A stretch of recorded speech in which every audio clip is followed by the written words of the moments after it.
All right, Christian can vouch. This is the 4th time we've walked outside to film a video in our drop-off area. We've got a good one, a really good one, about a square body.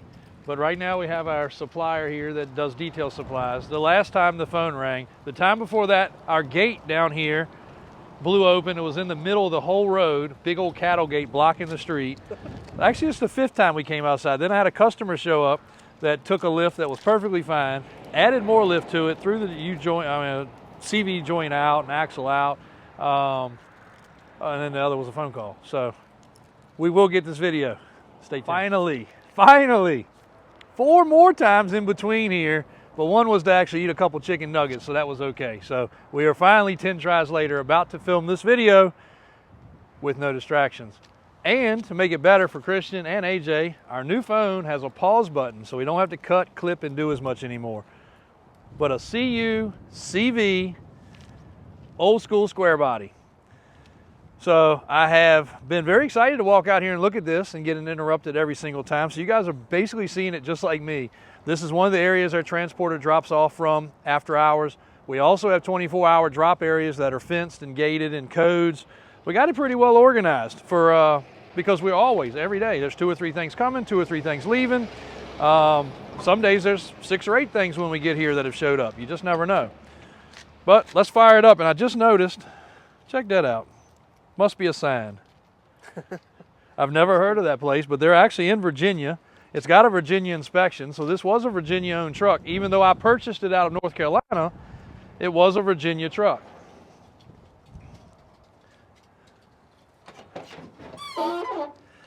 Good old 6.2 diesel. Fingers crossed.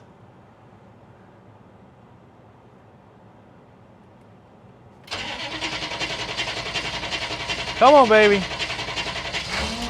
Yay. Look at there. That's pretty cool.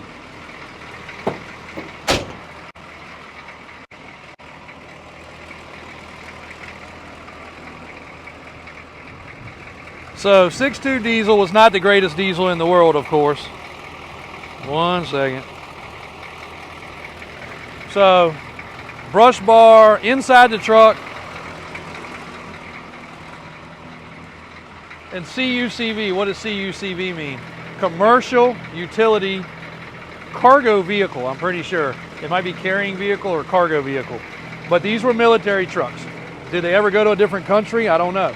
But just like the military Hummers we get, put a picture in right here, Christian, somewhere around here, they actually will carry those Hummers in with helicopters and drop them in the deserts and stuff like that. And they also do it in training. Let's turn this noisy.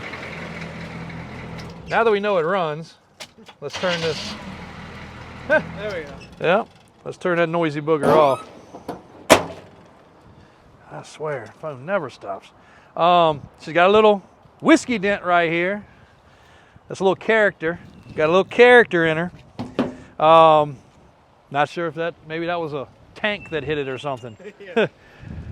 But they've got cool little switches so they can go and, well, zoom in on that. I find that pretty cool. A lot of times these trucks are gutted. They don't have all the stuff in them. But it's got a blackout mode for the lights. So literally if you're driving around, you hit that switch, I think it kills all the lights. They've got some cool little fog lights and other stuff. These trucks are pretty unique as far as the way the government, and of course the government's spending our hard-earned tax money on these things. So they can go all out, like the Hummers and other things. I just watched an episode on a guy's channel I never had watched before, and it was about some military stuff and some surplus, and you know, we love the military stuff, especially square bodies. So this is called a 5 1/4. Let's get to that and then I'll go back. This is heavier than a 1 ton. No reason that it should be, but that's just the way they classified it, so they probably paid extra money for that too. But it's Dana 60, 14 bolt. Basically everything on it's the same. This truck even has, I looked under it because I had a truck, one of our most popular trucks, Christian, put a picture in of that one. So you guys can imagine what this could look like. Put that black and white truck in here, which started life as one of these. And that customer, with some of the parts and things that we did too, made that truck into a real life regular square body. But really not much difference. And you know, Daniel and Brian are under these trucks more often. They might can point something out that's a little different, but axles, rear ends, a lot of these trucks were scrapped just for the axles and rear ends. I've told the story before, I'll tell it one more time. We had a buddy, good long-term friend over 20 years, got up with a guy that was scrapping these, and they were running, driving trucks just like this. Matter of fact, some of them they moved to the forklift to take them apart, and they bought all the axles out from under them. And he got bugged about getting axles so bad. This is back in the day of mud bogs and 1 tons, and you know, that's what you wanted. You wanted a set of those big, heavy-duty axles. And he got bugged so much about them, he buried them in his backyard so people would just stop. You never heard that story? You didn't do the video, the other video? Well, it was during one of the other videos. It must have been AJ. He looked at me the same way. But yeah, he took his excavator, he buried them, and just told everybody he didn't have any more. And then years later, he uncovered them, and he made some projects of his own, sold us a few sets. But that's how in demand the axles are. They're crazy in demand. So, but it's a shame to scrap a whole truck for that. You can turn this into a Silverado. You can turn it into a lifted truck. You could drive it just like it is. I told Christian we're going to make this our newest shuttle vehicle. And he says, that's okay if I only want to carry 1 guy. And I was like, Christian, how many guys do you want to carry? He's like, a whole bunch. And then I think he realized what he said. Because I was going to decommission our SUVs and make this our shuttle vehicle. Because that thing will run forever. Like, they will last. They have no guts, no power. But they will last. So anyway, this one's had newer tires put on it because the tires would have been dry rotted. There's our faithful FedEx man, been delivering to us for, man, he's been coming by here for 20-some years, every day. Crazy, awesome guy. The tailgate won't close. I did figure that out, so we're gonna do a little trick on these. They get rusty internally because they don't get used. This piece up in here can be lubricated. This thing will close and work just like it should. It's still got the reflective tape on it from the military, the pintle hitch, the hooks. This here's the plug for the back. It's got a plug on the front. So this thing could have carried a generator or enclosed trailer. A lot of these had something on the back, and this one did as well. You can see right here and right here. So this could have had a cargo area. It could have been carrying machine gun bullets or missiles. We don't know. It's kind of cool, the history and the lessons and what this truck's been through. It's kind of awesome. Turbo 400 behind there. So bulletproof drivetrain. A lot of these got turned into mud bog trucks. Most of them got cut up into scrap, which is, it's so crazy. And the other crazy thing is the military, there's a number. I'll put the number in here. We'll research it real quick because I put it in that other video of how many the government bought of these. It's staggering. Like, I don't even understand how there's any square bodies left that weren't military trucks.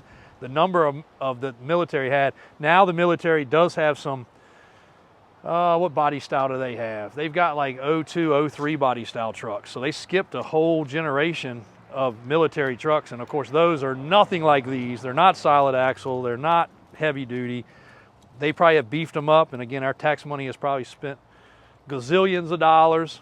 And with the Hummers we're talking about, a lot of those Hummers got left in the desert. They buried them in the sand. They didn't bring them home. But the guy that I was talking about on the video, sorry, I get a little excited about this. Some people will say, oh yeah, ramble, whatever. I get excited about these trucks. Daniel, and I think Brian has some too. I mean, we've got some of these tucked away, for future times. I don't know what we'll do with this one. Will we use it? Will we sell it? Will we fix it up? Will we make a project? I have no clue, but next step, tomorrow, the next day, we will service it. We will inspect it. We will put a wiper arm on it. We'll put wiper blades on it. All the crap that it's missing, we'll take care of. But aside from that, the surplus stuff, what the government paid for these things, anything, tanks. He was talking about some of the boats, tanks, aircraft.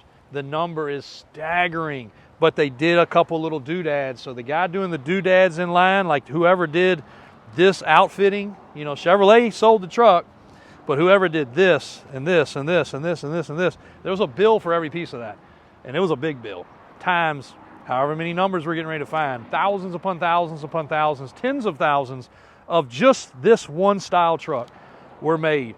Just imagine when you could see all those at a military base lined up, back in the day, hundreds of them stashed together.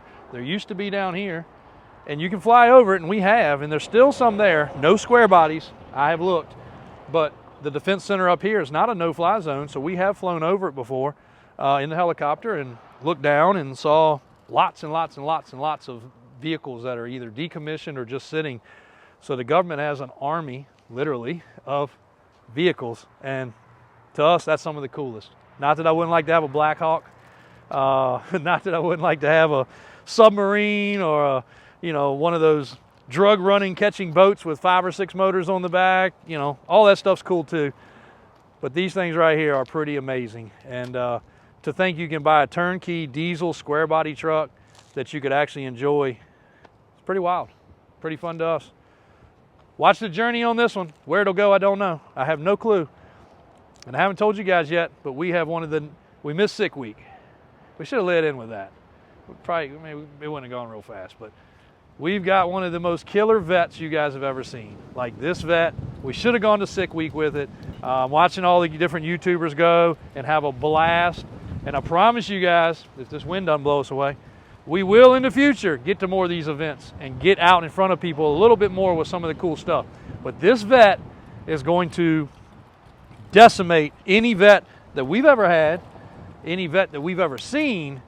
It's one of a kind. That's hard to say. And I'll tell you guys a little bit more background about why I'm so much on top of that style car. But this one is going to blow your mind. We'll unveil it over in the showroom #1. And that's all I'm gonna say about it for right now. So it'll be tucked away until the unveil. Coming soon. Watch for it. If you guys are into cars, you're gonna wanna see this one. Stay tuned for this one. We'll be back.